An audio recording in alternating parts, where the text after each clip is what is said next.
On a Saturday morning, in a school parking lot full of parents and backpacks and half-eaten granola bars, my daughter looked me in the eyes and said, "Why do you have to dress like that?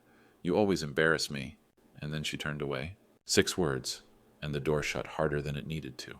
I stood there, the engine still running, her sports bag still on the back seat, my hand still resting on the steering wheel like I hadn't quite caught up to what just happened. Embarrass her? I looked down.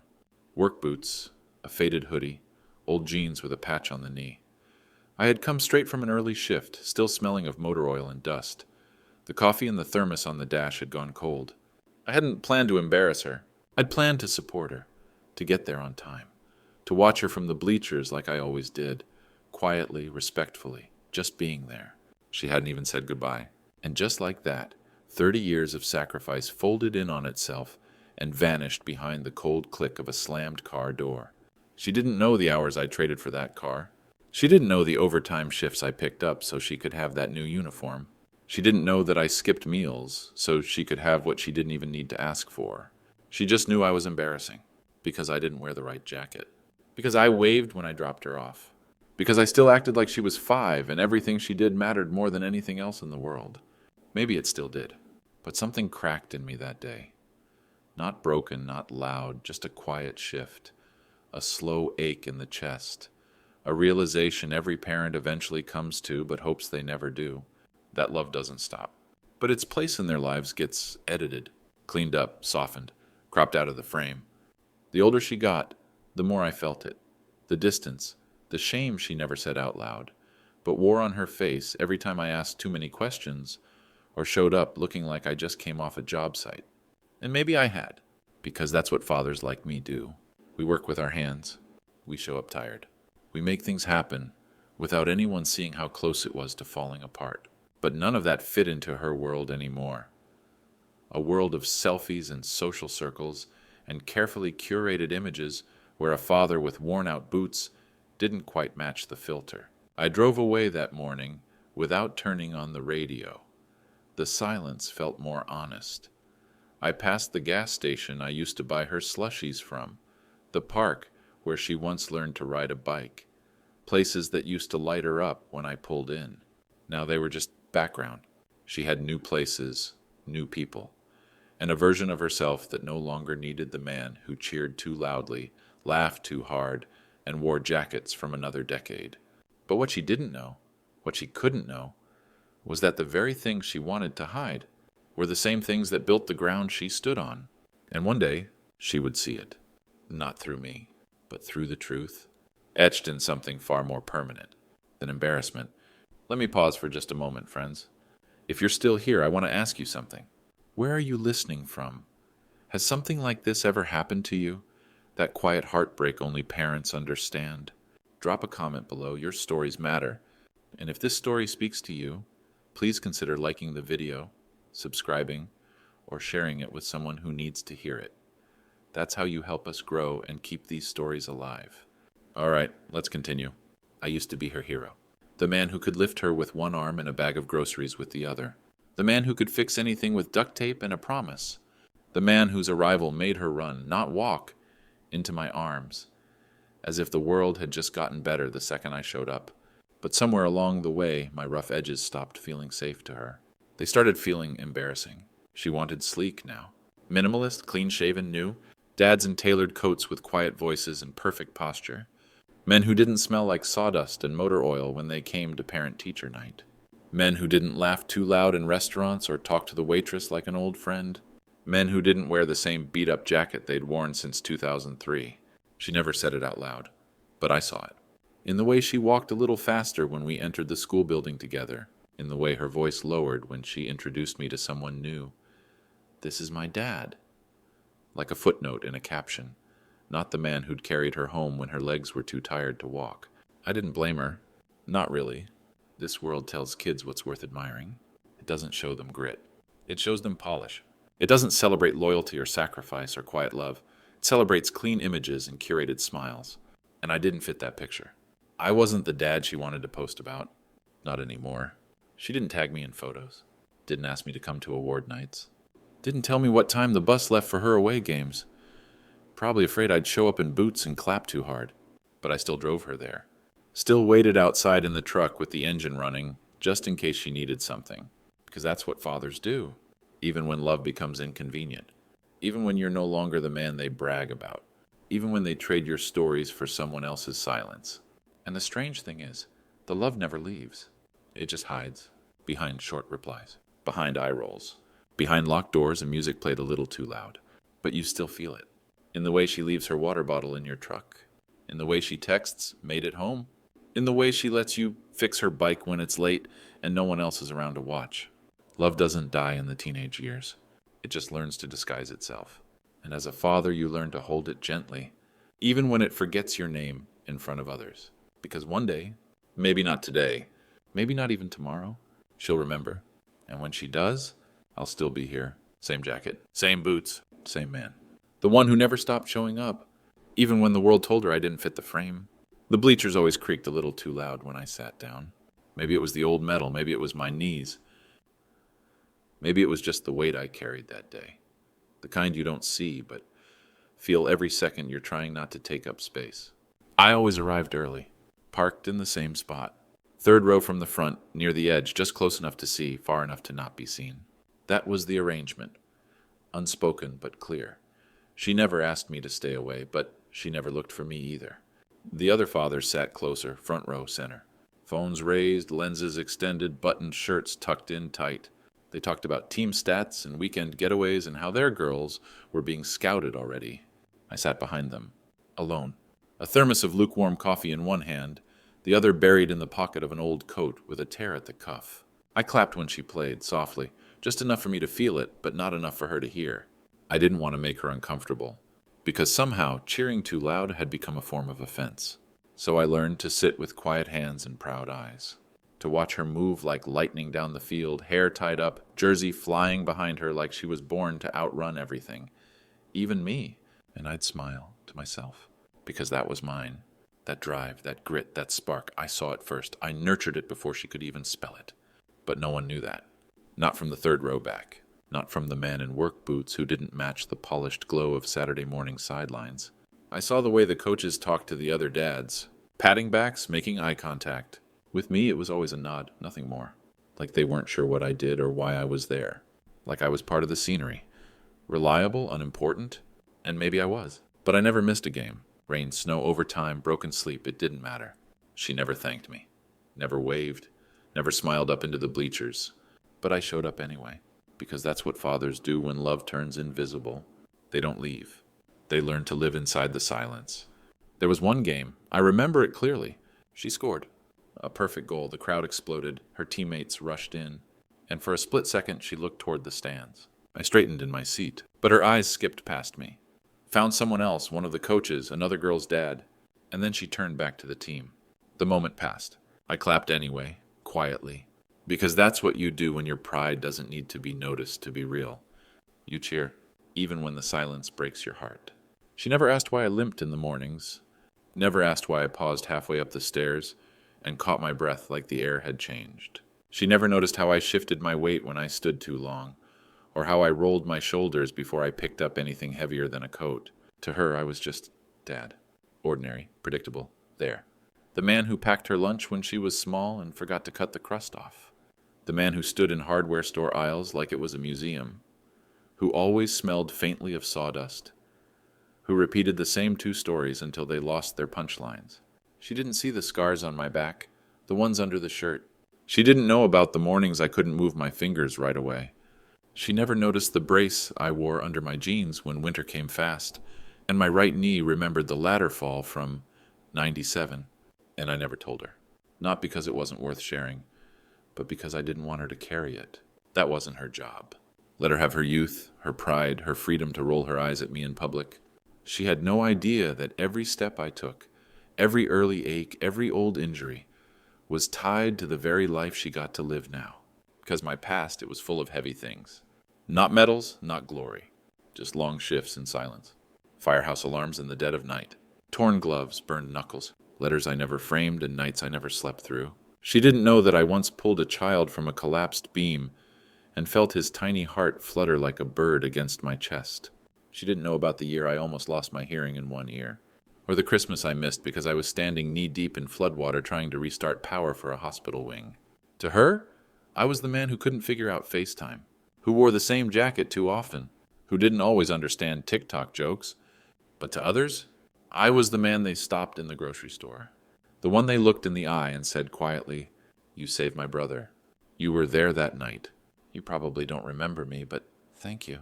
And I'd nod and say nothing, because those moments weren't about pride. They were about presence, about showing up when it mattered, how it mattered, whether or not anyone ever remembered. But my daughter, she never asked. And that was okay. Because maybe in a world that moves so fast, she thought strength looked like power suits and speeches. She didn't know that real strength sometimes looks like limping into a kitchen at 6 a.m. and frying 2 eggs like nothing ever hurt. She didn't ask why I flinched when the door slammed, why I sometimes stared at nothing for a few seconds too long, why my hands were always warm, but my eyes carried a certain tiredness even laughter couldn't shake. She didn't ask. And maybe one day she would. Maybe one day she'd look at me, really look, and see beyond the tired jokes and clumsy hugs. And maybe that day she'd realize the man she calls Dad used to be someone she couldn't imagine. Still is. Just a little quieter about it now. It came on a Tuesday, tucked between a flyer for discounted gutters and another envelope stamped final notice from a credit card I'd paid off years ago. Ordinary if not for the seal. The city's seal, embossed in gold, heavy on an off-white envelope, with weight I could feel before I even opened it. I stood by the kitchen counter, boots still damp from the morning rain, hands grimy with the usual, oil, dust, ink from a leaking pen I hadn't thrown out yet. I almost tossed it aside. Too official, too formal, too unlike anything that had ever come addressed to me. But something made me open it. Maybe it was the way the light hit the name. Maybe it was the silence in the kitchen that morning. Or maybe it was just time. I slid a finger beneath the flap and unfolded the paper. My name, not printed, not automated. Written, centered, chosen. I read the first few lines twice. They wanted to dedicate the west wall of the newly renovated city stadium in my honor. Said something about decades of service, about a legacy of leadership, about impact that shaped not just a field but a generation. I leaned back against the sink and let the words hang in the air like dust in sunlight. I hadn't asked for this. I hadn't expected it. I hadn't even known anyone remembered. Because when you do the kind of work I did, the hard, quiet, thankless kind, you don't expect statues. You don't wait for speeches. You just get up, do the job, and go home. That's what I did for years, decades. Built fields. Coached kids whose fathers never came back. Ran late-night practices for teenagers who didn't know where else to go after the streetlights came on. Scraped together money to fix lockers no one cared about. Drove rusty vans to away games so nobody had to stay behind. Stayed, always stayed. Not for glory, for them. And now apparently someone had noticed. The dedication was next month. There'd be a ceremony, a plaque, a short speech. They invited me to stand on the field one last time, not with a whistle this time, not with a clipboard, but as the man the wall would bear. I stared at the envelope for a long time. Part of me felt something warm. Part of me wanted to laugh. And another part wanted to throw the letter away, because I could already hear the voice in my head. The younger voice, the critical voice, the one that wore my daughter's face when she said, "You always embarrass me." What would she say now? Would she roll her eyes again? Say it was cute? Ask me not to mention it to her friends? Would she even care? I folded the letter carefully, placed it back in the envelope, left it on the counter beneath my wrench and next to the salt. I didn't tell anyone. Not that day, not the next. Because something about being honored publicly after living quietly felt like wearing someone else's shoes. And yet, I kept looking at that envelope. Late at night, early in the morning, like it held something more than just a ceremony. Like it held a turning point. Because maybe the world had changed around me. Maybe my daughter no longer saw the worth in calloused hands and crooked smiles. But that wall would carry my name. And maybe, just maybe, one day she'd walk past it and see me not as the man who embarrassed her, but as the reason she had somewhere solid to stand. I held the invitation in my jacket pocket for days. Not because I was proud, but because I was afraid. Pride, I learned long ago, isn't always loud. Sometimes it's a quiet thing that sits heavy in your chest, reminding you of the wounds you never show anyone. And fathers, especially, learn to protect those wounds in silence, tucking them away behind measured words and steady routines. I didn't invite her. I didn't slide the envelope across the kitchen table and say, "Look at this." I didn't mention it when she called from college to ask about laundry money. I didn't say a word. I didn't announce it over dinner. I didn't hang the invitation on the fridge like I did with her soccer schedules, her recital programs, her school awards, because this felt different. This wasn't one of her proud moments I could share. It felt like something I had to own alone. Each night I laid out my jacket, smoothed the lapel, then slipped the invitation back into the pocket. I practiced the speech I'd never give, the words about community, youth, dedication. I rehearsed them in front of the mirror, voice low, eyes steady. Then I tucked the practice sheet into my desk drawer where no one would find it. Outside, the world carried on. Leaves turned gold on the sidewalk.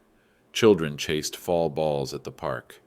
Friends gathered at coffee shops, comparing calendars, making plans. Inside, I carried a secret.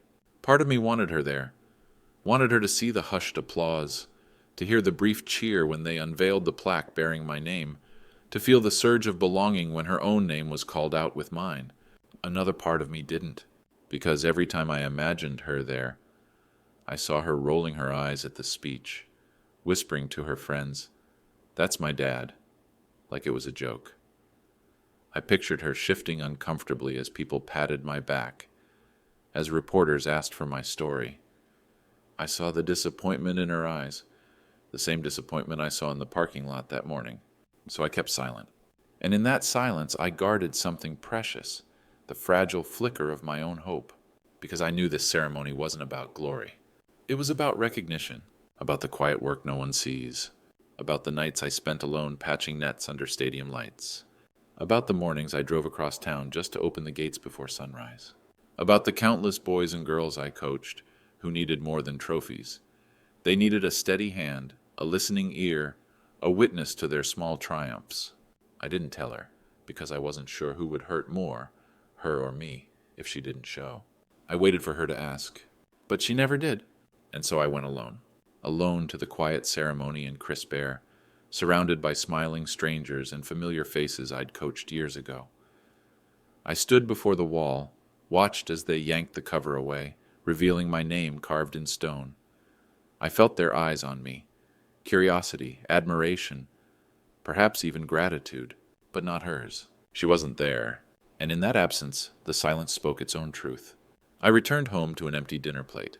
No chatter about how was it, no photos passed across the screen, no awkward gratitude, just the faint echo of applause still ringing in my ears. I folded her favorite jacket, the one I bought when she complained mine was too old, and draped it over the chair. Then I placed my invitation on top, face down like an unseen bookmark, because some stories begin in silence, and some heal in the quiet knowledge that love, even bruised, still holds its ground, waiting, always waiting for the day it's heard. The old stadium used to smell like rust and wet grass. The kind of place where the bleachers groaned beneath you and the lights flickered just enough to make night games feel like war zones under stars. We didn't mind. It had character, it had memory. It had us. Now it was different. Sleek, clean, tall and proud with new asphalt still hot under your boots and banners that flapped in rhythm with corporate sponsors. They'd poured new concrete over the cracked foundation, put up lights so bright the stars didn't bother showing up anymore, turned the parking lot into a grid of painted lines and glossy signs, made the field feel more like a showroom than a battleground. But one thing, one sacred thing, they left untouched. The wall at the back of the stadium, the one that stood facing the field like a silent sentinel, the one every player sees when they step onto the turf, and every fan sees when they look beyond the scoreboard. That wall had always been there, a canvas of time, a quiet witness to every win, every heartbreak, every last-minute save.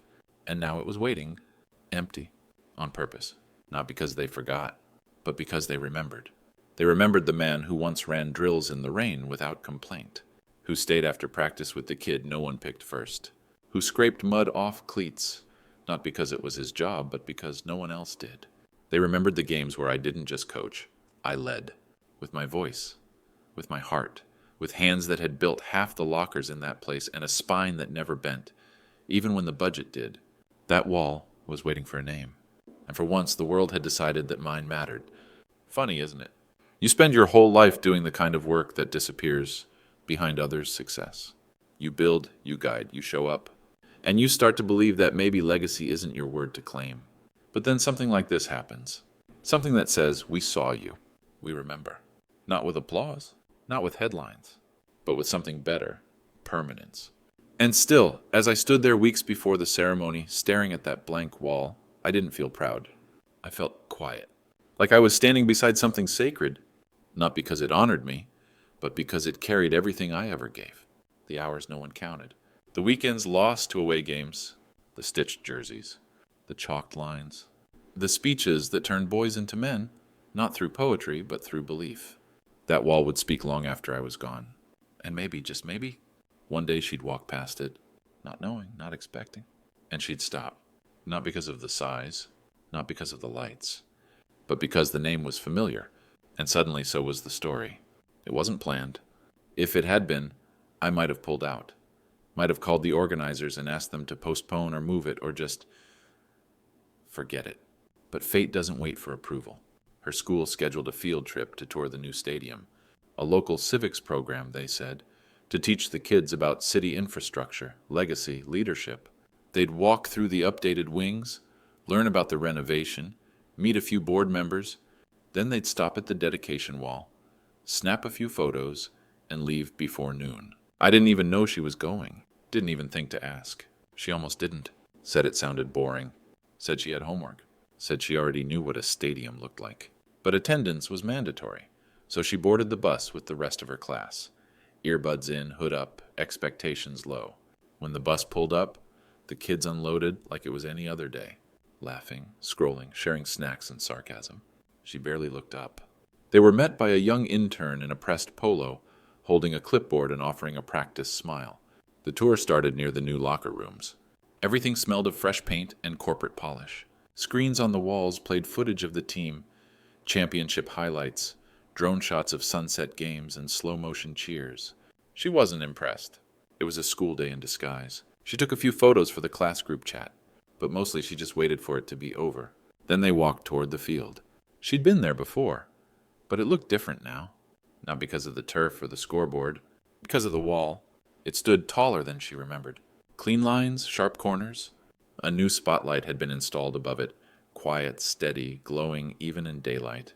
There were no balloons, no crowd, no red ribbon, just stone, and a name carved deep into it. Her classmates stepped closer, one or two reading it aloud. She hung back, until a boy in her class, someone she barely spoke to, nudged her and said, "Hey, isn't that your last name?" She looked, half curious, half annoyed. Then she read it. Really read it. Not just the name, but the title beneath. In honor of decades of service, sacrifice, and leadership, whose hands built more than fields, they built people. Her feet stopped moving. The noise around her faded. That couldn't be right. It had to be someone else. Another man, another version of the name. But then she saw the photo beside it. Black and white, modest, faded by design. And there he was. Me. Standing not in a suit, but in the jacket she once called too old. Boots muddy, smile quiet. Hands tucked into the pockets she used to hide candy in when she was 5. Her world shifted. Something cracked. Not loud, not sudden. Just a breath held too long. Finally let go. She didn't say anything. Not then. She didn't cry. Didn't call me. Didn't even tell her friends. But when she got home, she didn't slam the door. She lingered in the hallway, looked at the old photos on the wall like they had something new to say. And later that night, long after I'd gone to bed, long after the house was still, she found the drawer in the kitchen, opened it, and saw the envelope. Still creased, still sealed. Her fingers traced the name. The same name now carved into stone. The same name she once said was just a job, just a dad, just background. And for the first time in years, she whispered it, softly. Like maybe it meant something more. She didn't want to be there. The stadium was just a backdrop to her, a gray blur behind her phone screen. The tour was background noise, the kind you tolerate with one earbud in and a half-hearted nod now and then. She walked past the new concessions, too modern to smell like real food, past the gleaming locker rooms where the scent of disinfectant had replaced the sweat and noise and heart, past the turf that looked more like carpet than grass. It didn't move her, because she wasn't looking for anything. She was just filling time. They stopped near the far end of the field. Her class bunched together, restless. Some whispered, some took selfies. She stood at the back, scrolling, bored, detached, invisible. Then the guide cleared his throat. He was older, gray at the temples, clipboard held like it mattered. Not a man trying to impress teenagers, a man trying to honor something. Now this, he began, motioning toward the wall, isn't just part of the renovation. This is the renovation. A few heads turned, most didn't. But she looked up, only because his voice had changed. Like reverence had suddenly entered the room. The sunlight hit the plaque just right, casting the name in long shadows. It looked like it had always been there. Like the stadium had been built around it. Like the walls finally remembered who laid their bones. She didn't notice the name at first. Not until the guide said it out loud. Not loudly, not dramatically, but clearly, with care, with meaning. Her head turned before her thoughts could catch up. The name echoed in her ears like a note played in an empty room. She blinked. That can't be right. But it was. And the guide kept speaking, describing a man who gave more than he ever asked back, who taught integrity not by words, but by showing up every single day, who never wore a suit, but still led every room he entered. She stared at the plaque now, really stared. The letters didn't shimmer. They didn't move. But something inside her did. The wall wasn't just honoring a man. It was unearthing a story she had never asked to know, a story she had lived in without realizing. The man they spoke of wasn't distant. He wasn't some abstract figure of the past.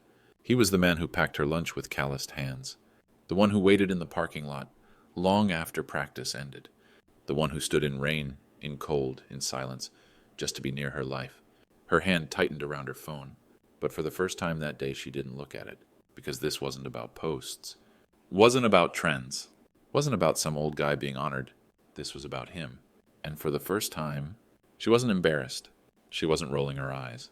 She wasn't asking him to be smaller. She was standing still, speechless, as the world finally said what he never had to. He mattered. He always did.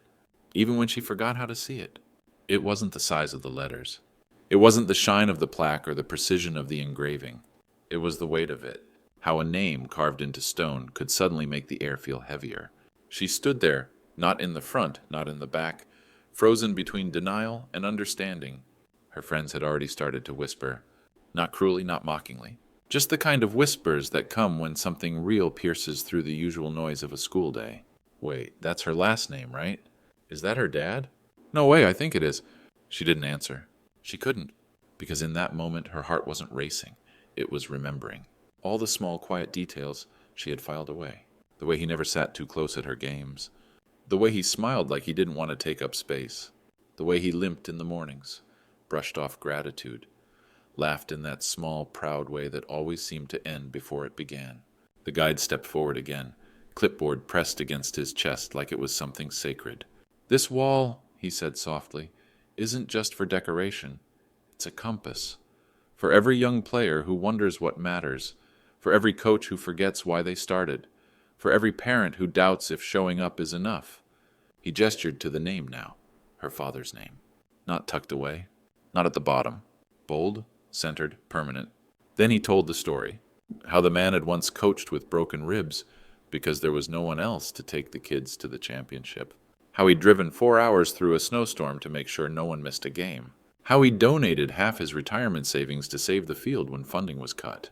How he never once asked to be thanked, the guide said. He just kept showing up. A silence fell. One of those silences that didn't feel awkward. It felt earned. She looked at the name again. And suddenly it wasn't just a name.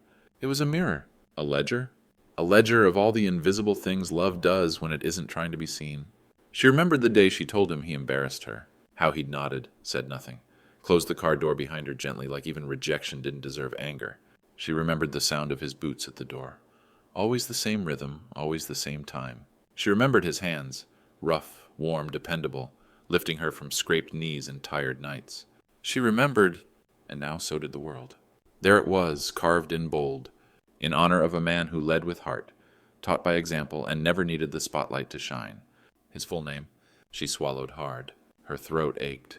Not from sadness, but from the sudden sharp realization that she had been given a front row seat to greatness, and spent too long looking away. The guide stepped aside. No one moved, until finally slowly she did. Just one step. Closer, toward the wall, toward him. And though he wasn't there, something of him was. In every etched letter, in every story now sealed in stone. And she thought, maybe it's not too late to see him the way others always did.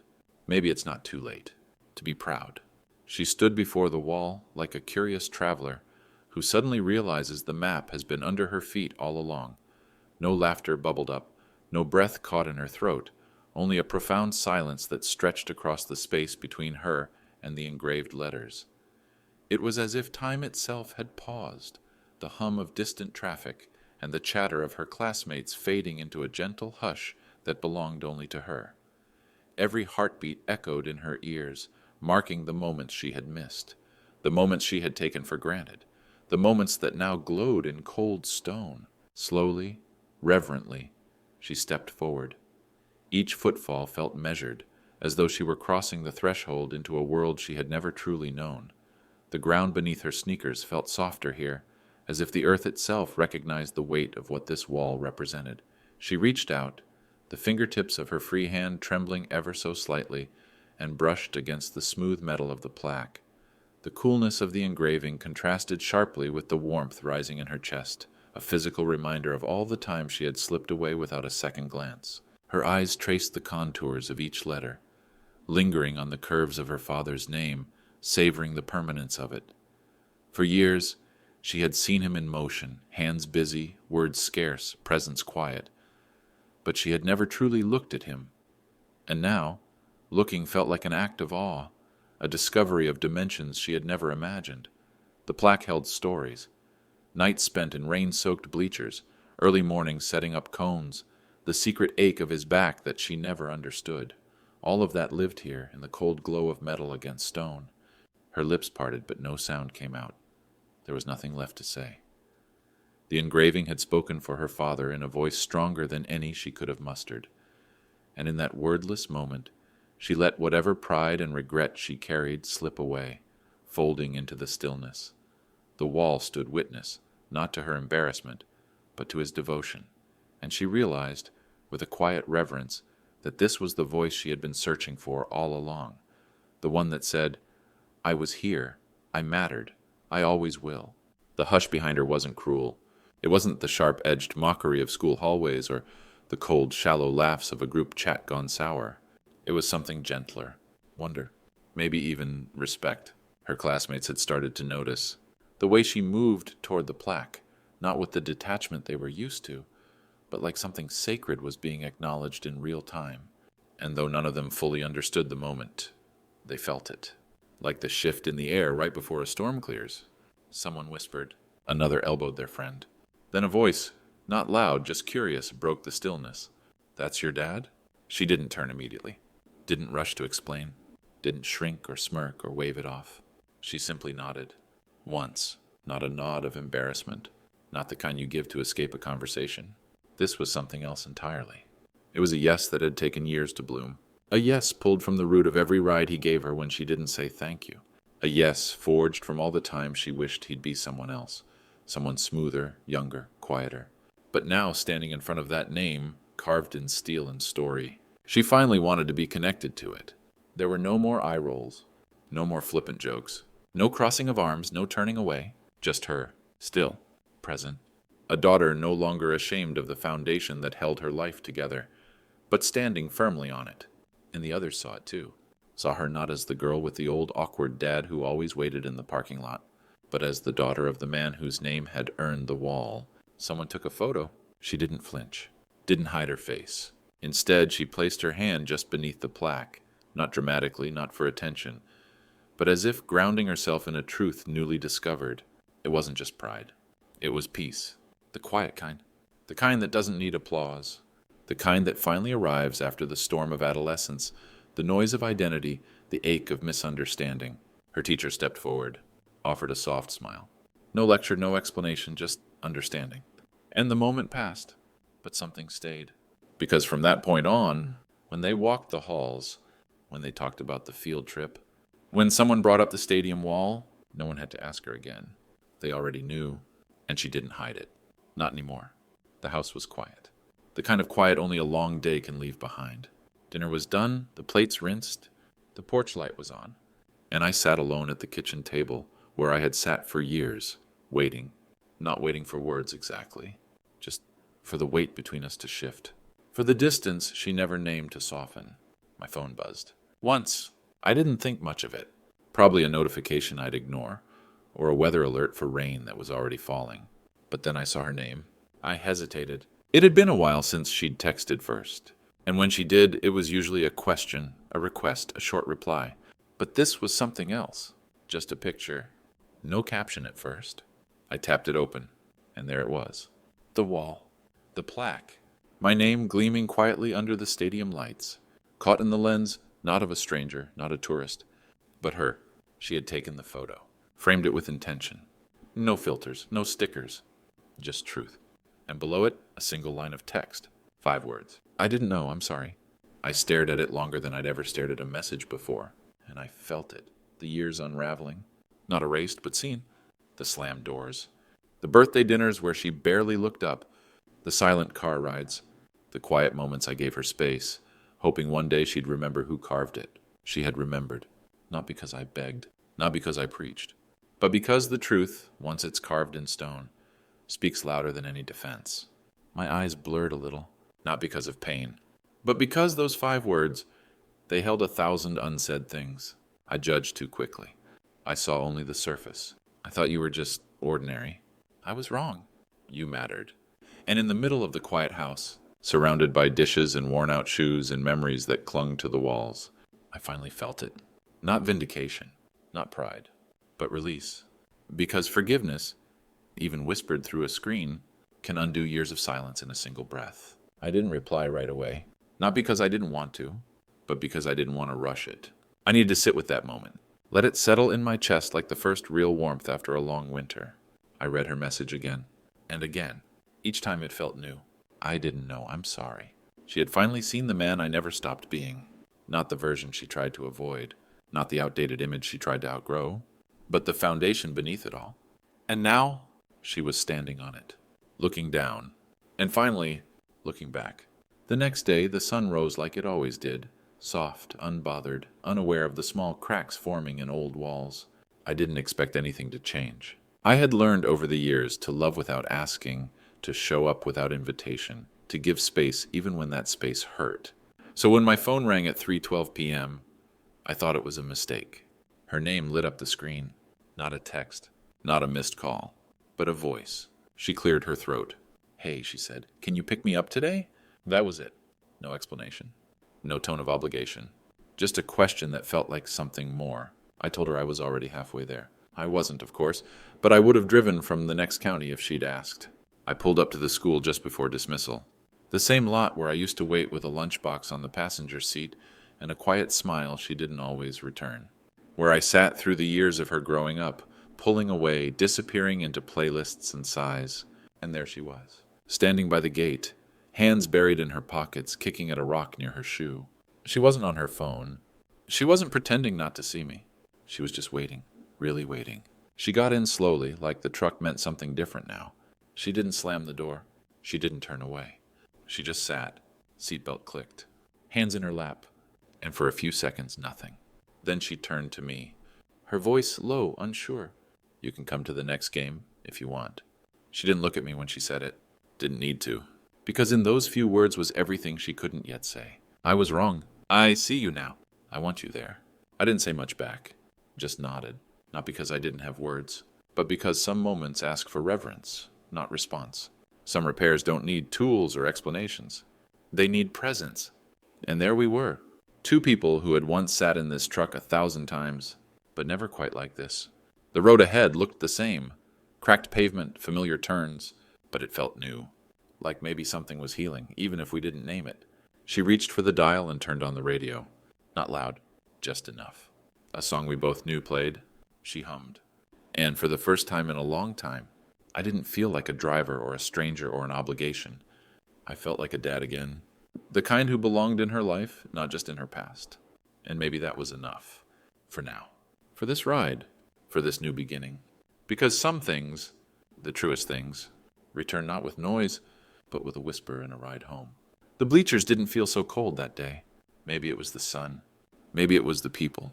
Maybe it was the quiet shift in the way she looked at me when I arrived. Not as an inconvenience, not as a shadow, but as someone welcome. I didn't wear anything fancy, just the old windbreaker she used to roll her eyes at. But this time she didn't flinch when she saw me. She smiled, soft, quick, but real. The whistle blew, and the game began. I stayed in my usual spot, third row from the top, aisle seat, left side, close enough to see, far enough to not be in the way. She was fast, focused, and for the first time, she didn't look like she was playing to prove something. She looked like she was home. Midway through the second half, she stole the ball, clean, sharp, confident. Her teammates roared. The crowd surged. And then it happened. She broke through the defense, cut left, aimed, and scored. The goal was beautiful, but what came after made my breath catch. She turned, not to her coach, not to her friends, to the stands, to me, and with hundreds of eyes on her, she lifted her hand and pointed right at me. Not a subtle nod, not a half glance. She pointed. And in that moment, it wasn't just a celebration. It was a recognition, a declaration. That man? My dad. The one I used to pretend wasn't there. The one I told to wait in the car. The one whose name I once tried to hide behind. Now he was the reason I stood tall. After the game, I waited by the fence. No space this time. No awkward shuffle. She walked straight to me and grinned like she had when she was little. Before the world got too loud. Before she thought she had to outgrow me to become herself. Did you see it? She asked. I nodded, but she already knew. Because I always saw her, even when she didn't want me to. We walked together past the parking lot, through the gates. She reached out, casually but deliberately, and linked her arm through mine. And then we came to the wall. The plaque, my name. Still there, still quiet, still shining in the late afternoon light. She paused, took out her phone, lined up the photo. But this time she didn't crop it, didn't tilt the angle to hide me. She wanted me in the frame. Click. Then she turned the screen toward me and smiled. I want people to know, she said. And that was it. No speech, no tears, just truth. The kind that doesn't need fixing, only recognizing. Later at home, she posted the photo. No filter, no edits, just a caption. The loudest lessons are taught by the quietest hearts. That night I didn't sit alone at the kitchen table. She sat across from me, scrolling through comments and smiling. Someone had written, I wish my dad was like that. She looked up and said, almost offhandedly, I'm glad mine is. And that was it. No trophy on the shelf. No standing ovation. But a victory all the same. Because in the end, the greatest reward wasn't the plaque. It was being seen, fully, finally, by the one heart that mattered most. She used to ask me to walk behind her. But now she walks beside me. And that is the real trophy.